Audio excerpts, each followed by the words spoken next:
গান শুনলাম, আমাদের ছোট বন্ধুদের কবিতা আবৃত্তি শুনলাম, নাচ দেখলাম, বিভিন্ন রকম ডিবেট দেখলাম। আমরা সুন্দর দেশ গড়তে যে কারিগরদের লাগে সেই কারিগরদেরকে আমরা গড়ে তুলছি আস্তে আস্তে। অনুষ্ঠানটি, এই যে অনুষ্ঠান স্থলটি, এটার নাম হয়তো চীন মৈত্রী সেন্টার, বাট আমার কাছে মনে হয়েছে এটার ভেতরে আসার পরে এবং এসেই যখন প্রথমে বৃক্ষরোপণ করলাম, সাথে সামনে একটা মনিটর ছিল, সেই মনিটরে অনেকগুলো স্কুল পার্টিসিপেট করছিল বিভিন্ন উপজেলা থেকে, বিভিন্ন জায়গা থেকে, এবং যতটুকু জানতে পেরেছি প্রায় 2 লক্ষ বৃক্ষ আজকে এখানে রোপণ করেছে সারা বাংলাদেশে, প্রায় 2 লক্ষ।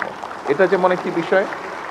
তারপরে আসলাম প্রায় সবগুলো জেলা থেকে, প্রায় 64টি জেলার সবগুলো জেলা থেকে এক একটি করে স্টল ছিল, এবং সেই স্টলগুলোতে দেখলাম আমাদের বন্ধুরা, ছোট ছোট বন্ধুরা প্রাইমারি স্কুলের, এবং সাথে টিচাররা কি সুন্দরভাবে স্টলটি সাজিয়েছেন, কে কিভাবে কার স্কুলে কি করছেন, তারা তাদের স্কুলটা কিভাবে চালাচ্ছে, কি কি উদ্যোগ নিয়েছে, কি কি কাজ করছে, সব কিছু খুব সুন্দরভাবে বিভিন্ন জায়গায় ফুটিয়ে তুলেছে। তারা বিভিন্ন জিনিস তৈরি করছে, বাচ্চারা সেগুলো তারা ফুটিয়ে তুলেছে। তারপরে এখানে আসলাম, এখানে বিভিন্ন রকম আমরা গান শুনলাম, আমাদের ছোট বন্ধুদের কবিতা আবৃত্তি শুনলাম, নাচ দেখলাম, বিভিন্ন রকম ডিবেট দেখলাম, আমরা বিভিন্ন রকম পারফরমেন্স দেখলাম।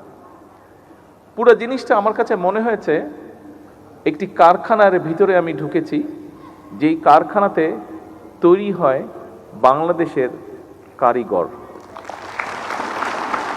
আগামী দিনের বাংলাদেশ যারা গড়বে, আগামী দিনের বাংলাদেশ যারা তৈরি করবে, সেই কারিগর তৈরির কারখানাতে মনে হয় আমি আজকে এসে দেখলাম। আজকে এটাই হচ্ছে আমার সবচেয়ে বড় পাওয়া।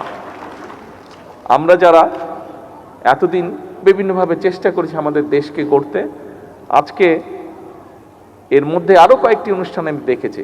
কিছুদিন আগে 20শে জুন খুব সম্ভবত আর্মি স্টেডিয়ামে, তোমরা যারা আছো প্রাথমিক বিদ্যালয় থেকে এসছো, তোমাদের অন্য বন্ধুরা প্রায় 22 লক্ষ বন্ধুরা এখানে, বিভিন্ন টিচার আছেন প্রাথমিক বিদ্যালয়ে, আপনারাও নিশ্চয়ই ওয়াকিফল আছেন, এই ব্যাপারটা জানেন, যে বাচ্চারা খেলাধুলায় অংশগ্রহণ, ফুটবল ম্যাচ ছিল এবং প্রায় সারা বাংলাদেশে 22 লক্ষ বাচ্চারা খেলেছে। সেই অনুষ্ঠানে আমি ছিলাম, মানে যখন ফাইনালটা হয়েছে আর্মি স্টেডিয়ামে।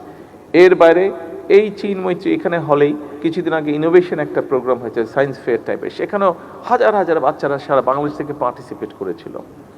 আর আজকে সব কিছু মিলিয়ে মনে হচ্ছে সত্যিই একটু হয়তো আমাদের বেগ পেতে হচ্ছে, কিন্তু ইনশাল্লাহ আমরা বাংলাদেশকে একটা সুন্দর দেশ গড়তে যে কারিগরদের লাগে সেই কারিগরদেরকে আমরা গড়ে তুলছি আস্তে আস্তে।